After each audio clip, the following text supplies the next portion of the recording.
Nobody ever talks about the root cause of it, and I guess nobody's ever cared to research it. They're just like, DHT, block DHT, you're good.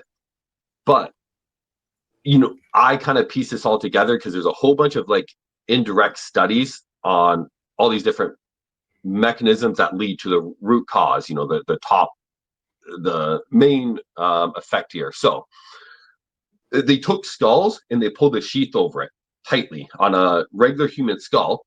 And when they did this, they noticed the tension points. They did some imaging. The tension points were literally male pattern baldness points on a skull. The crown and the temples. And then that was the worst tension points. Then the second worst tension point was the middle. And what happens with male pattern baldness? The temples go, the crown goes, and then the strip goes last. This is unaffected. There's no tension here, gravity, right? The skin here, tension is just hanging versus up there is tight.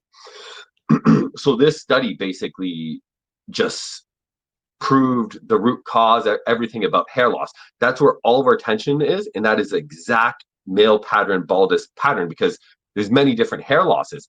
Why do we have a pattern hair loss? Something has to be causing a pattern.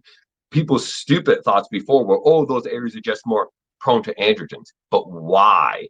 And that tension study with other studies combining them proved why. So when you have tension there, it's proven all balding men have poor circulation and they have hypoxia just on top of the scalp.